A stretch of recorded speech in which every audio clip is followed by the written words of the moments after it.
It's been 3 years since BTS dropped their last studio album.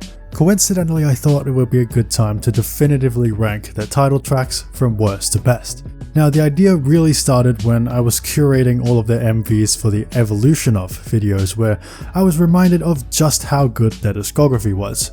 For this ranking, I omitted all Japanese releases, and I also didn't include every song with a music video. That leaves us with a total of 25 singles, which will now be sorted by yours truly.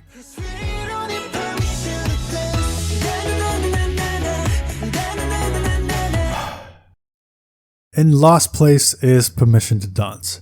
I'm just going to read an excerpt from this video right here that details all of the song's inadequacies. The terrible vocal mixing, the generic production and melody, awkward pacing, cheesy lyrics, pretentious optimism, all wrapped up in a song that conforms to the most basic and blandest type of radio pop.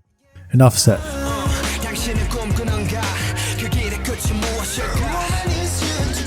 In a discography with basically no duds besides PTD, Yet to Come is the only other outlier that can be truly termed as mediocre.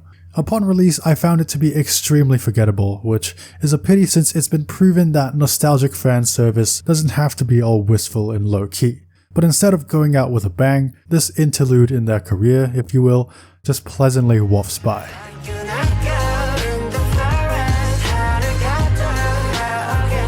Speaking of the laid back and mellow, Life Goes On comes in at number 23. I thought very highly of this song when it first came out, granted while my music taste was still early in development, and even though it's ranked pretty low on this list, it's definitely not a bad song. Despite the over-reliance on vibe, it's got some good hooks in there, plus you can't really expect a song about quarantine to be all that invigorating, can you?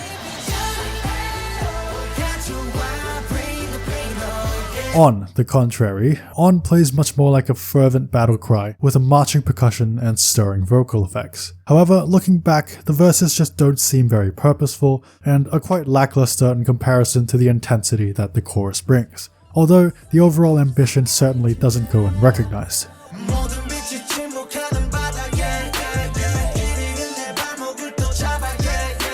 Black Swan is up next, and in case you haven't noticed, the bottom half of this list is mostly comprised of their more recent releases, which I think is quite telling as to the imbalance that exists in their discography. Believe me, I was bopping to this back in the day, but now I can discern several glaring problems. I always adored the use of traditional instrumentation on this track. I still do, but whatever elegance there may have been is nonetheless spoiled by the incessantly chirping hi-hats and excessive use of autotune. The melody is rather repetitive and uninspired, and I do think that it's mostly remnants of personal bias that prevents Black Swan from being ranked lower.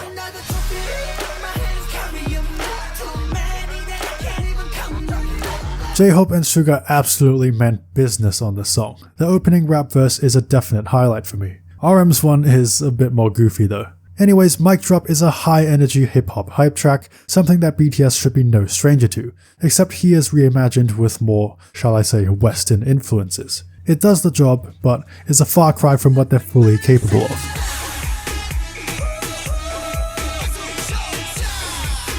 Idol is in much of the same vein, except it goes all out with zany bombast. The production is very immense, reaching an almost thunderous degree in the chorus. I don't have too many specific complaints here other than there's just not much real singing on the track, if any. Arguably their biggest hit, and still their most viewed music video to date, Dynamite made waves in the international scene due to its widely mainstream appeal. There's no denying the effectiveness of a pop track that's solely meant to be a crowd pleaser. The groove is infectious, the melody is catchy, it's just palatable, feel-good ear candy.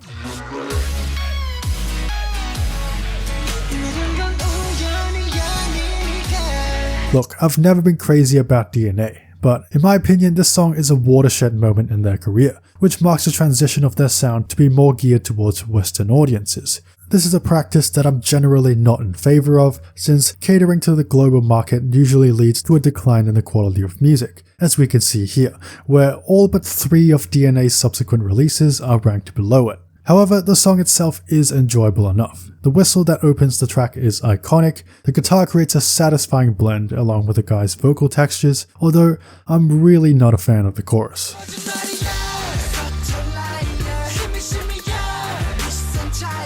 No More Dream is a debut that greatly exemplifies BTS's earlier style, a trait that I value substantially when assessing an artist's initial release. With the bassline ripped straight from H.O.T's Age of Violence, they bring the pain with similarly aggressive delivery and a hefty dose of defiance. Their second single, No, is a powerful and emphatic statement of intent, with an operatic element of theater reminiscent of EXO's debut. It definitely hits hard, driving home the message of teenage insurgency against an oppressive system. At any rate, their musical persona continued to develop with another strong entry in their burgeoning catalogue. For the longest time, I always thought Not Today was just an inferior version of Fire, and it still is in some ways, but after listening to it properly, I can safely say that it's a great song, even though it feels like a comeback that most people have just forgotten about. Not Today certainly doesn't lack the punch and fury that made Fire such an inimical banger. There's a similarly ruthless, no-holds-barred uproar, making it easily one of the group's most stirring performances. Boy With Love is another song that I was admittedly not super into, but I have to give credit where credit is due. This Halsey collaboration is a very well crafted pop track, intentional and effectual with its every move, filled to the brim with sugar-coated hooks that will no doubt stand the test of time. I think it's safe to say that after nearly 4 years, Boy With Love has finally won me over with its unflagging exuberance.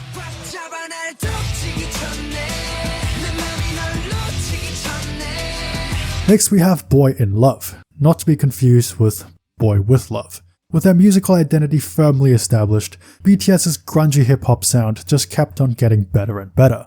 The song has a seemingly endless bag of tricks, its verses unveiling a myriad of flows and refrains without a single dull moment in sight. This song really feels like it's out for blood. The instrumental hits like a ton of bricks, unleashing its assault from every angle. And honestly, you'd be hard-pressed to find a chorus from them that's as rousing and anthemic as this one.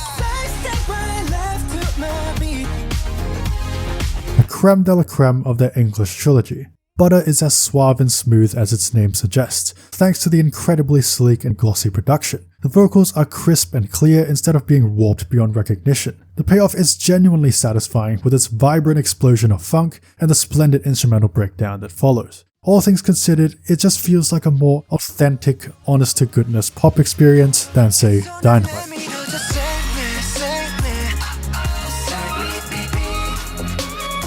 Save Me is a rather unique offering in their discography, a refreshing house track with a strong focus on melody and build. The song unfolds beautifully in a way that reminds me of Shiny's View, how all these different elements gradually seep into the mix, imbuing it with more and more texture and immensity. And of course, the culminating beat drop is just pure catharsis. BTS have always had a flair for the dramatic and emotional, and I think that prowess is encapsulated very well on this single.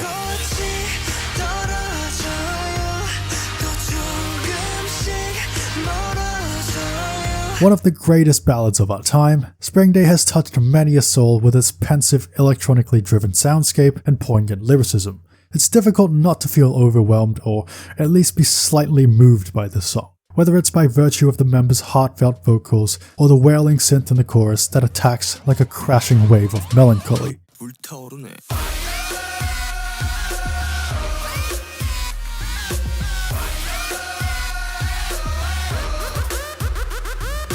Here it is, 불타오르네. This is one of those tracks that is almost too forceful and malevolent to handle. You can practically feel the energy going through the roof. Like, the safety of your house cannot be guaranteed if you listen to the song. Their performance feels incredibly assured in all of its flamboyant glory, the blazing beat is an absolute scorcher, and overall Fire is a bona fide powerhouse of over-the-top, bombastic brilliance.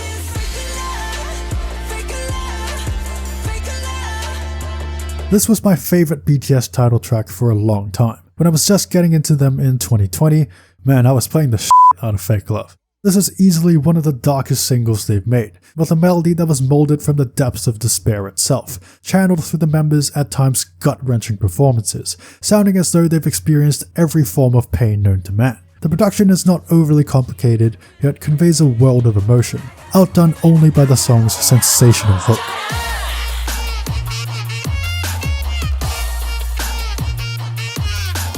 Dope is the older brother of Fire, acting as a high-octane medium for the group's charms, except less rowdy and more refined.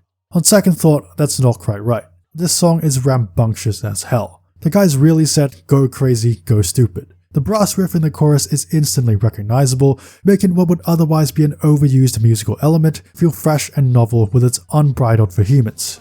A stone-cold classic.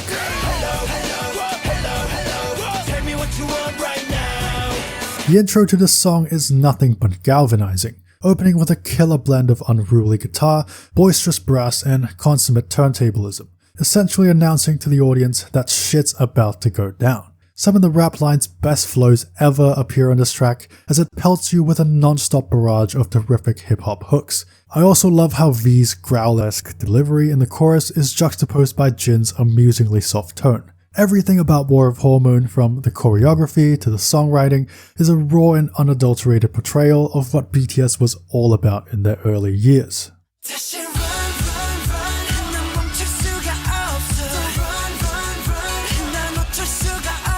Run sees the band further come into their own, skillfully intertwining emotive rap verses with impeccable melodies. The megawatt chorus is undoubtedly one of the band's most cathartic moments, igniting a burst of repressed nostalgia. The most powerful songs are those that can evoke vivid imagery in the listener's mind, and Run does just that and more with incredible vitality. If this song can get me longing for a past that I've never lived, just imagine how much more evocative it would be if I'd listened to it back in 2015.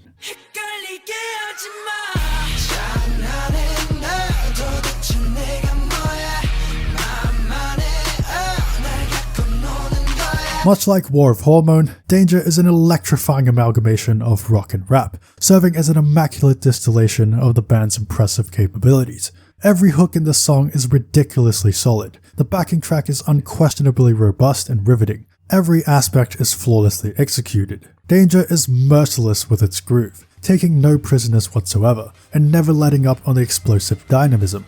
Undoubtedly one of the most hard-hitting and thrilling tracks ever made.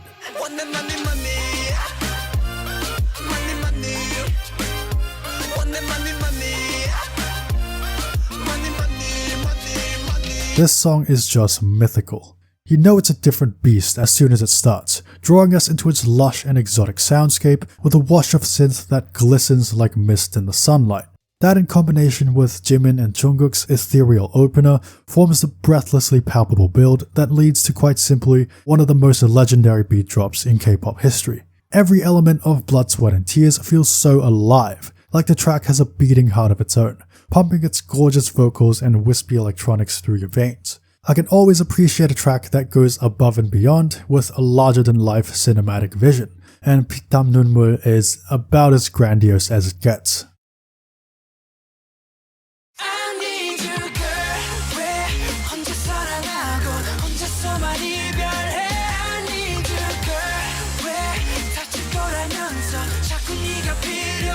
There it is, ladies and gentlemen, the crown jewel, the elusive first win that's thrust them into the limelight and catalyzed their ascent to world domination. This song was the first to feature a significant auditory shift away from the group's traditionally hip-hop oriented sound, thereby adopting a more mainstream pop aesthetic, without losing their unique touch in the process. The resulting marriage of these genres is still unlike anything we've heard in K-pop, fusing swells of gloomy synth with reverberating percussion and electronic breakdowns to create the perfect storm of downbeat musical despondency. I Need You was the most fitting track to lead the aptly named Most Beautiful Moment in Life, remaining as one of the industry's biggest and greatest breakthroughs and Bangtanso년단's finest hour.